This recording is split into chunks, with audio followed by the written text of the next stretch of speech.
fiction, science fiction, horror, fantasy, crime, LGBT, thriller. You have now entered the House of Mystery. Welcome back into the House of Mystery. Of course, I'm Al Warren, and we've got Mr. John Copenhaver. Hey, Al, how you doing? I am delicious. Oh, great. That's good. Oh, I thought I'd shock you better than that. Oh, yeah, I know. You can't shock me, Al. I'm unshockable. These are unshockable times.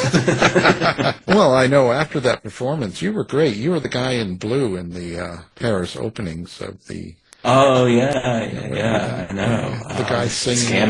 The scandal. Yeah. But you looked good. Hey, that's all that matters.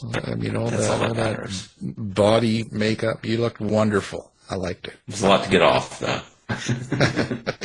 It's still on. You're still sparkling. It's still sparkling. Yeah. Well, sparkling. We've got a debut author. And what can I say? Fascinating book. It's called You Know What You Did. So, KT Nguyen, thank you for being here. Thanks for having me on, you guys. I'm so excited to be here. Calm down. Calm down. It's been a rough He's going to fix that. Yeah, don't worry. We'll have you crying within an hour. First of all, it's your debut, so that's exciting, and it looks like you're doing really well, and you're kind of getting a lot of exciting, good reviews and everything like that. So you must be thrilled with the results of your first book. I am. I'm already working on my second book, though, so that's the way it goes, I guess. I am excited. It was an exciting launch, and I'm really happy with how it came out.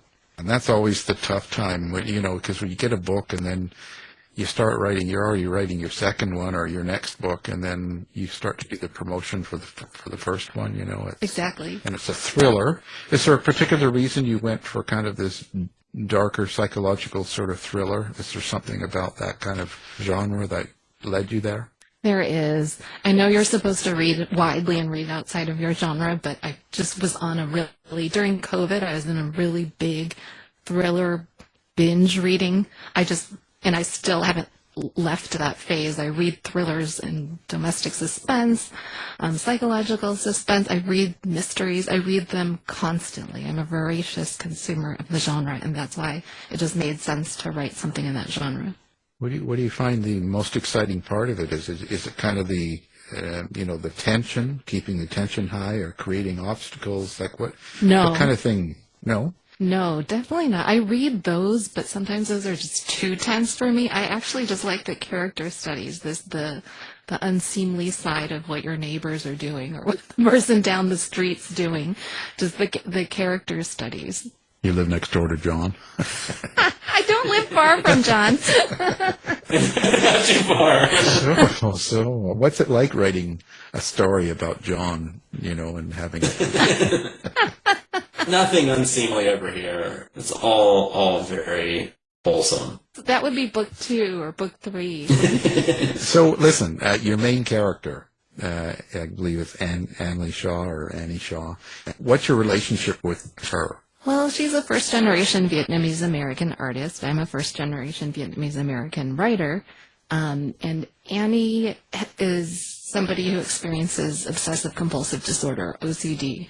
And that's something that's very personal to me. I, myself, have lived with OCD for decades. And when I was coming up with the idea for this book, You Know What You Did, I thought, what is the scariest thing in my mind? And the scariest thing would be if my compulsive thoughts, the intrusive thoughts, came to life and they manifested themselves in the real world. All the dark thoughts, all the disturbing things you think or worry about, what if they actually happened?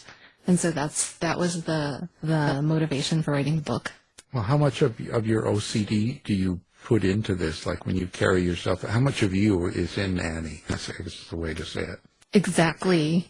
In terms of the OCD portion, it's directly lifted from my experience. Not now, because my OCD is managed now, but before, when it wasn't treated, I would say my experience is completely parallel to Annie.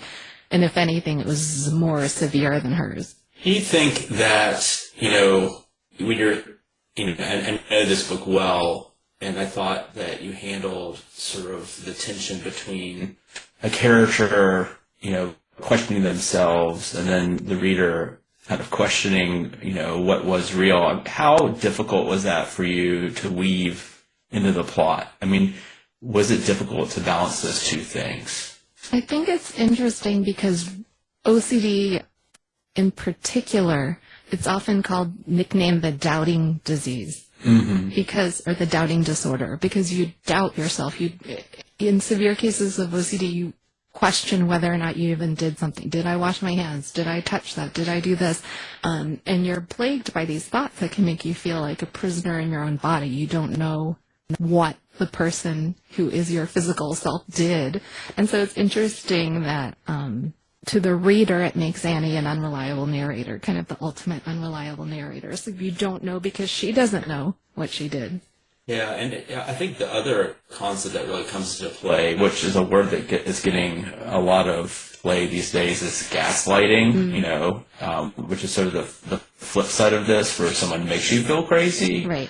Is there sort of something you're exploring with that idea here as well? Because I do feel like a lot of the book is about exploring mental health and how others respond to it and how all that plays out. I mean, definitely. I think that the mental health aspect of the book has gotten really positive reception from people with OCD who see themselves on the page like an accurate portrayal versus some like silly, lighthearted version of OCD, which is what you usually see.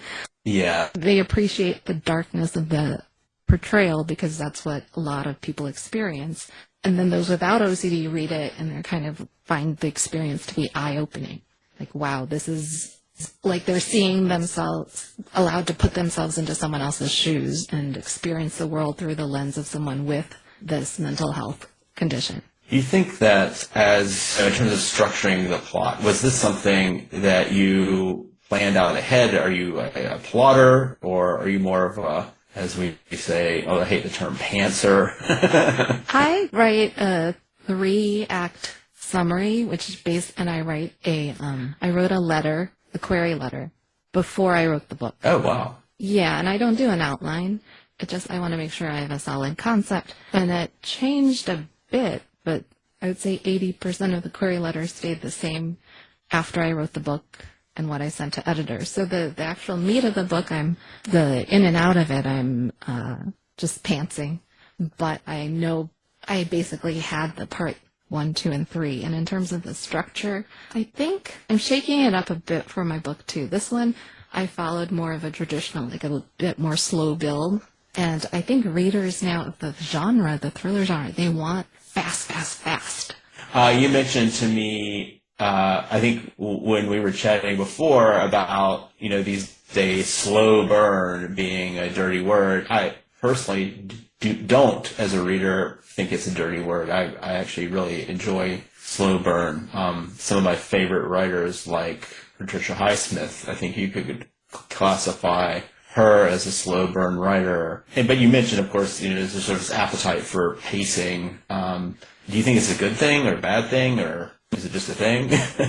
Well, it's something I'm wrestling with, because before I wrote this book, a lot of, I'd say 80% of the authors I read were the British and Canadian, Australian psychological thriller writers. Robin Harding, Lisa Jewell, Andrea Mara, Sally Hepworth, and those tend to be not as fast-paced, plot-driven, and more character-heavy. Like, they've all adapted a bit, but they tend to dwell a little more on the character and have a bit of a slower pace than American thriller writers. And so it could just be a matter of marketing, whether it's marketed as a slow burn suspense or marketed as a thriller. I think when readers, especially in this country, and I'm in just this U.S. market right now, or I mean North American market, they see the word thriller and they automatically expect nonstop thrills and fast pacing. So I think that it's definitely something I struggle with. Yeah, and European,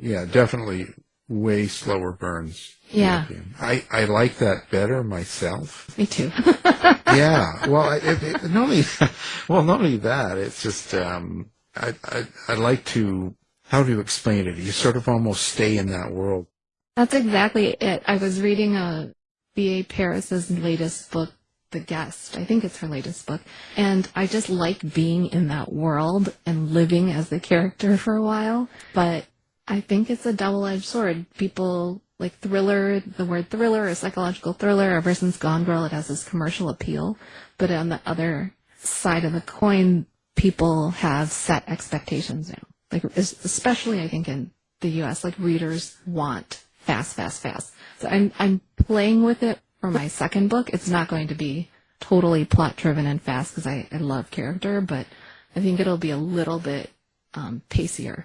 Are you finding that the most challenging? I think the most challenging part of the experience overall is, and you you guys can dissuade me. I'm not supposed to do this. I know I'm not supposed to do this, but I do read my reviews of Goodreads reviews, my reader reviews. You're insane. I Don't do it know, now. but I keep, because my background is in marketing and market research and like looking at dissecting what customers want, what they're, and before that I was a magazine editor, so we were always focused on like readership numbers, what readers want, and so I think I'm just inclined to look and feel like I can learn something from these reviews. Not likely.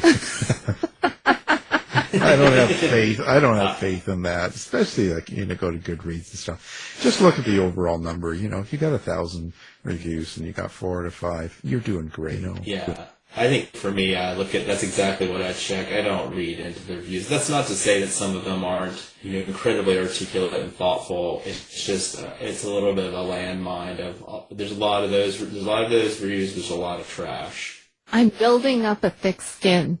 Yeah, well, not only that, you have to kind of think how much of it is about the person writing the review and what they're living, like what they're going through when they read the book and when they're writing, because so much of it is emotional. Right, and it's interesting now too because so many of the readers are reading on audiobook, and so you get reviews that are about.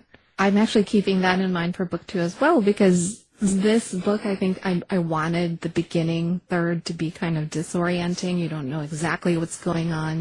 You're kind of feeling lost like Annie is, which when you're reading it on the page, you can go back, you can look, and you can process it.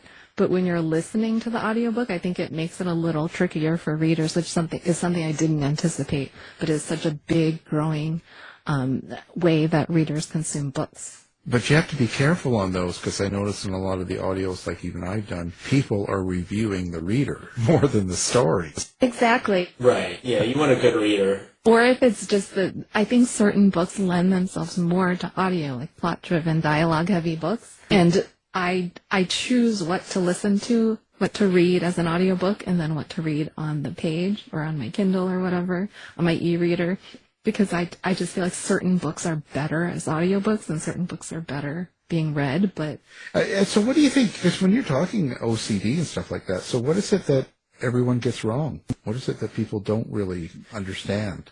I think people think of it as an adjective, as a character trait. I'm so OCD when they're being particularly neat or orderly. And in reality, for a lot of people, it's the intrusive thoughts aren't just about being neat or counting a certain number or, washing your hands. It's actually the intrusive thoughts can be very dark and very disturbing. They can take over your life. You can feel like you have to do these things. You have to obey these thoughts. And it can be a very dark condition and a difficult experience.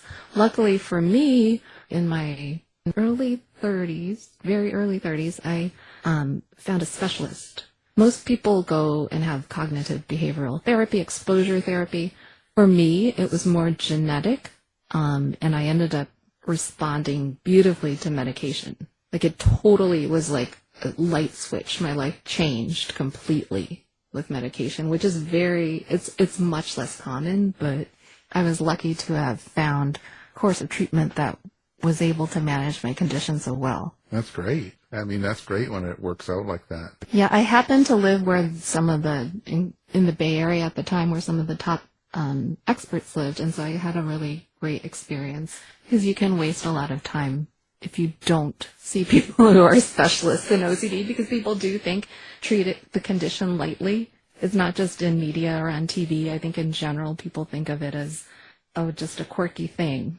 But I think it is really important to see a specialist. I hear if you stop drinking soda pop out of cans, you'll get better.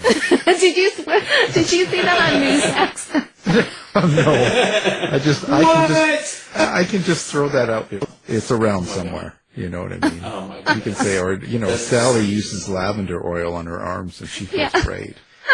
She hasn't had the need to kill anybody in a long time. That stuff, it just drives me nuts because a lot of people buy it. I mean, literally, they buy it, Yeah. And then they don't get the help they need instead of, I don't know. I think it's such a problem, that kind of, the sort of junk advice, pop medical advice out there. I think I have someone that's very close to me that has OCD, and I know that really lucky to, that they got help early in their life to figure it out. And, and I think that's because it has help, but culture is just like, goodness. And you might not know you have it for a long time if you don't have the version that you see on TV. Right. Of course. And, if you watch TikTok's got to be the self-help place. I've never seen so many, don't eat this, stop eating that, don't drink this, don't drink, and then they sell you. Mushrooms, everything made with mushrooms. Yeah, and then they're selling you, then they have a supplement that they're selling you. I saw one recently with this lady who had done, I think she's in another country, maybe Australia, and she had a huge following as a doctor, and she'd shoot all these TikToks in like a lab coat and around a hospital. She wasn't a doctor at all. She was like a total imposter, but she had a huge following of people listening to her advice. How do you hear your main character, Annie, then? What because we're talking about OCD and stuff, and it's very close to you. Do you have a connection with your character, and do you hear the voice of that character? Do you see them? Do you picture them? No, I pictured, when I was writing it, I did picture her, but a lot of the story it's a psychological thriller, and a lot of it is really her thoughts and in her mind. So I wanted to portray in a really raw, vivid, visceral way what she was thinking, and the way she viewed the world, and the doubts she had. So I think that was my connection to her. Did you have sort of, when you're developing this concept, any thoughts about offering another perspective, or were you sort of set on the one perspective? Sometimes, when you're dealing with a character who may or may not be reliable, sometimes they'll offer, quote unquote, a more reliable perspective. Did you think about doing that, or was it more like, I just want this to be the experience? I wanted this to be the experience for the reader, and then in the editing process, I think it really focused even more on Annie, like even more so on her thoughts and what she was thinking. And the only exception are there are a couple of scenes with her mother who her mother's death kicks off the events in the story. And so there's a very brief portion from her mother's point of view. Do you think that with this sort of level, I guess I'm wondering sort of who you were kind of inspired by to write in that sort of deep, that sort of close point of view? Did you have any other authors that you were kind of looking at while you were doing that? I mean, I know generally you're reading a lot of psychological suspense, so I'm just curious. I'm just wondering if you had if Patricia Highsmith played a role in that, because sometimes she writes that way too, I'm thinking. But I don't know, I'm curious. I think there are probably definitely unconscious influences. There are also a lot of the contemporary domestic suspense authors who are from the UK and Australia. Less so in the last couple years, but earlier in their careers, they did write very close to one character. Now everything is multi-POV. But I like that deep dive. Yeah, I think that's really interesting. Yeah, I think I think it's so fascinating because I 100% agree, and it has been sort of a shift. I mean, I write from multiple point of view, and I do it to sort of contrast perspectives, but there's something about that immersive point of view that it does a couple things. It trusts the reader to sort of go along with it, and I like that. I also think you really do get to know that character. You bond with that character, and if it's a complex point of view, that's like kind of an interesting thing to experience as a reader. I wonder why we've trended that way. Or maybe you're taking us back. We're trending back now. I wouldn't mind trending back or moving towards what you did with The Savage Kind and Hall of Mirrors, where it's really tight to two characters. Right. Yeah. Like it's a requirement. There's nothing wrong with multi-POV. I just think there's the fact that everything has to have that now. Yeah, and I think part of it is the whole trend, which I think there's a place for, but I don't love the really strong element of self-insertion where people have to have one character that they really like and can identify with and root for, like a really likable character, not even a relatable character, but a likable one. So many people want that now. It's almost like a choose-your-own-adventure type story where you're moving through this aspirational world as that character. Yeah, I think that's so interesting. I think about the likable character a lot because I'm not particularly drawn to likable characters. I want them to be relatable. Like I can understand what they're doing. I understand their motivations. John likes the bad boys. I like the bad boys. I do, and the bad women too. Like, I think even saying they're bad, no, complicated is what I like. And I fear that sometimes likable equals simple or straightforward. And I reject that. I'm not interested in reading that kind of character. If they're just sort of like, oh, I got this person, there's nothing psychologically surprising here. I kind of know them. I just don't understand why readers like that. But I'm not either. And I really, that's why I'm right in the genre and I like the darkness, but I have read some of the really, the so-called popcorn thrillers, and they do tend to have characters who are fairly, like, you can easily insert yourself over that character and kind of role play and read through, like an adventure story or something like that. And I mean, there's a place for it. Maybe you came home from work and you're really tired that day, and you have an hour to read, and you want to just mindlessly go through. There's a place for it, and I do read those as well. I just think there should be a place in the genre for more complex stories as well. What was the most challenging scene or part for you to write in this book? As a debut, it's different. I don't think there's any one challenging scene, or it was more just the experience of going through the editing process. As a debut, you work first with your agent, and they go through and edit it, and then you work with your actual editor at the publishing house, and they go through and edit it, and maybe they have a slightly different viewpoint. And as a debut, it's interesting because it's hard for me. My background is in magazines. I was a writer. I edited as well.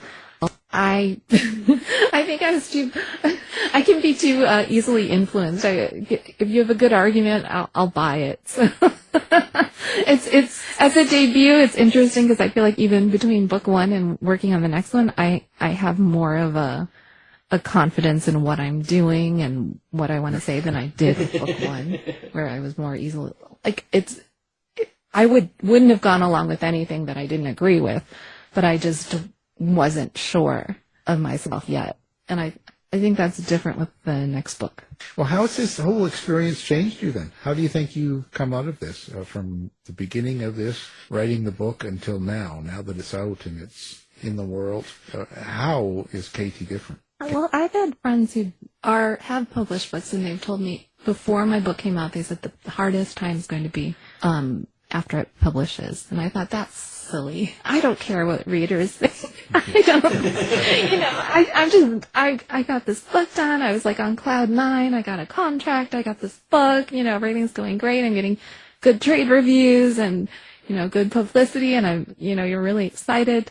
And then it's true. The book comes out and it's shifting goalposts. You're like, oh, first you want an agent, then you want a publisher, you want a good deal, and then next is like you want, to be on the New York Times bestseller list. is it's just trying to be, I think the most challenging thing is trying to learn to be happy with what I wanted originally, which is when I quit my corporate job to have a creative profession, which I have now, and I enjoy it.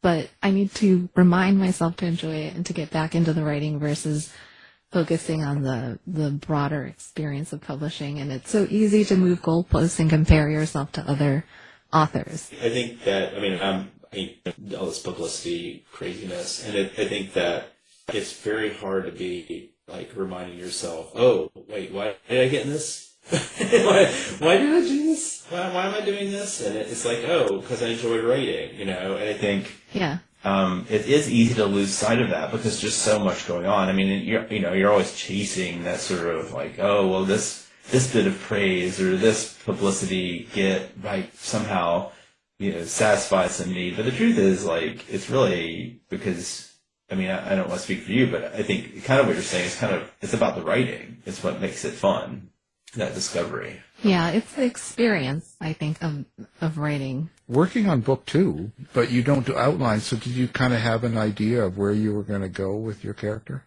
I did, and I wrote 40% of my next book and now I'm just kind of reacquainting myself with it. I have a lot of it done, but I'm reacquainting myself with it. But you teach writing, John. I'm curious because the way I wrote this first book was I just wrote a piece of it. I was working at the time. I wrote a piece of it every day, and I just went through until I was done. And the book that I have partially done, I just went and wrote all at once. And so it is interesting. Like, do you actually go back and rewrite portions? Do you go back and how do you reacquaint yourself with it? Yeah, it's just it's like a real challenge to refine it, and then of course sometimes you second guess it, and then you over edit it, and I don't know, but I guess that's a good thing. You're looking at it again. Maybe there's something positive about that, like slowly kind of chipping away at it. But there's not like one way to handle it, and I think for me it's just relearning what I was after to begin with. And it was interesting because I'm now like a big outliner. I outlined Hall of Mirrors, and I love the experience of having an outline. Did you outline The Savage Kind? No, I didn't. Initially, I didn't. I did eventually, but I kind of wrote into it a bit. And I think this other book that I've been working on, which is a ghost story, I did not outline that. And so going back and revisiting it again and figuring it out has been probably an important thing to do. But man, I am now a big fan of the outlines. So maybe I'll win you over with the outline. Who knows? Yeah, I think I can see the beauty of it and how it would cut down on work later. Yeah, that's it. It just cuts down on work. But I don't know. Maybe I'll try it. I would think that you would lose some of the emotion, the feeling that you had when you initially wrote something, and then you go back to it a long time later. How do you get back into that mindset? Well, that's the thing. That's what I'm experiencing now. You tell me. Oh, well, there you go. You have to have a trigger then of what put you in that mindset when you originally wrote it. Right. Like the atmosphere of what you were around or what you were feeling. But as time goes on, these our emotions change. Yeah. And that's tough. That's really tough. Yeah. It's interesting because the one that I partially almost half done with is a workplace thriller. And it's been a couple of years since I was, like, pre-COVID was when I was full-time working somewhere in an office, so not at home. So it's interesting. I think that's part of the separation. When I go back and read it, I'm like, wow, this is really good. I'm really enjoying this. Who's this writer? Yeah, exactly. Wow. Well, you're going to have to get a job back in the office. Oh, no. Yeah. It's the only way you can do it. Or Or find a dead body in a hotel somewhere. I don't know. You can get back in that mental space without going back there. For sure. I find it hard to write about it, right? I find it hard to write about the thing that I'm writing about if I'm actually in it. Yeah. I can definitely get back into that mental space. It's just, how many of us really want to go to that mental space? Right. Well, I'm kind of enjoying it, actually. But no, but the thing is, for me, if you're in that space for whatever reason, like when things happen to you, like John knows recently, I lost a dog of 19 and a half years that was my companion.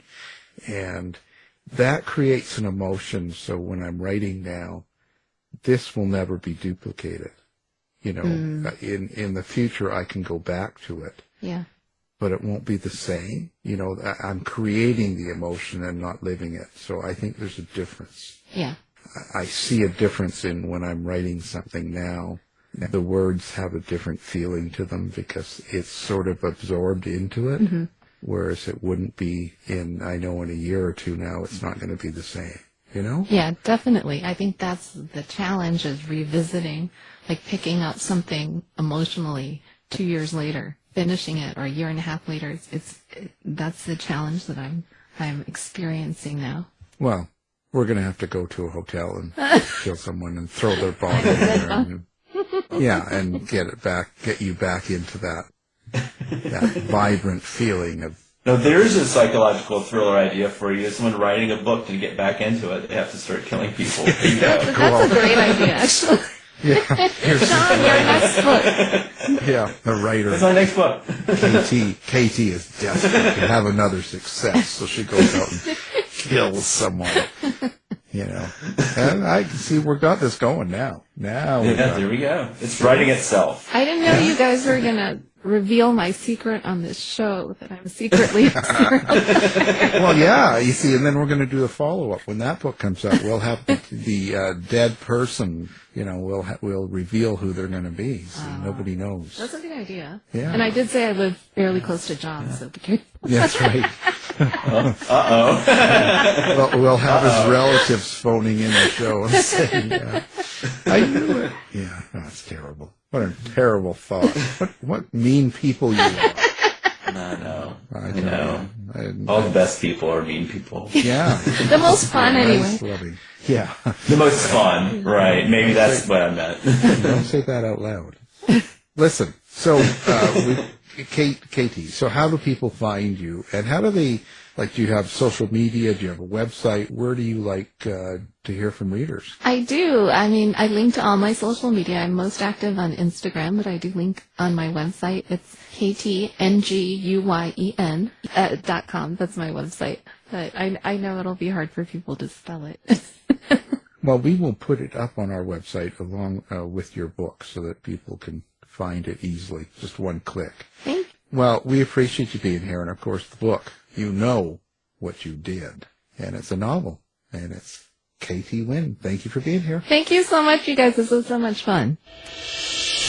This has been a production of the House of Mystery Radio Show. To find out more about our show, guests, or hosts, go to our website at houseofmysteryradio.com.